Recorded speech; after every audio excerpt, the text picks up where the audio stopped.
listeners. Welcome to Rising Above Shadows of Abuse, RASA, with your host, Grace Oha. This is where we deep dive into matters relating to abuse, mental health, society and culture. Today, our episode centers around world news on abuse.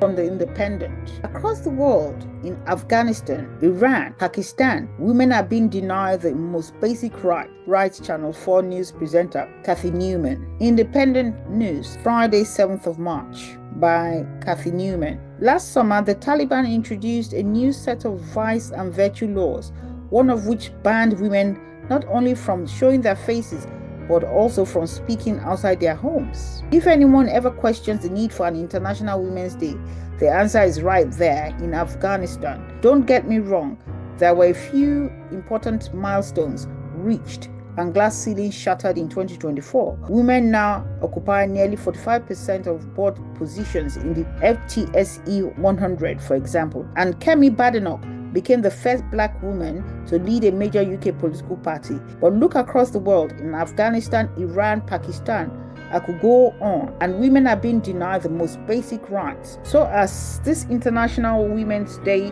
approaches, I want to pay tribute to some of the women who have used their voices to demand a better world. Giselle Pelico refused to be silenced by shame after being drugged and raped by her husband, Dominique, and dozens of other men he recruited over a period of a decade. Her decision to waive her anonymity and her call for shame to change sides resonated across the world, empowering countless other survivors of sexual abuse. I witnessed the same sort of bravery when I spoke to the victims of the Reverend David Fletcher. He was the man who instigated the Church of England's decades-long cover-up of John Smith's barbaric abuse. No one knew that he too was accused of abuse until three women came forward to tell their stories to me earlier this year. Jenny, Caroline, and Ali have stayed silent for nearly half a century, but with the church facing the day of reckoning over how it's handled abuse allegations, they plucked up the courage to speak out. I saw fearlessness too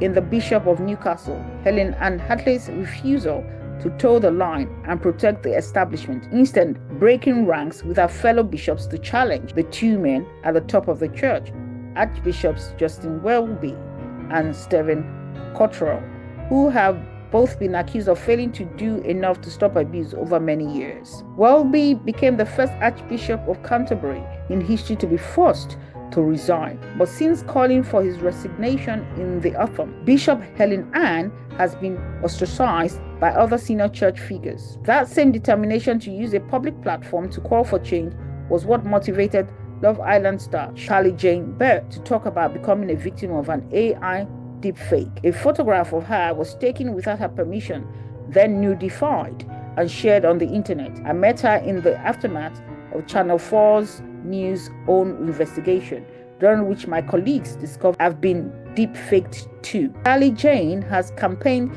brilliantly to ensure the government acts to make the creation of sexually explicit deepfakes, not just the sharing of such images, a criminal offense. It's the likes of Giselle, Jenny, Caroline, and Ali, Bishop Helen Ann, and Carly Jane who speak for us all in trying to make the world a more hospitable place for women. Listeners and viewers, leave your comments via email address or social media handles. Thank you.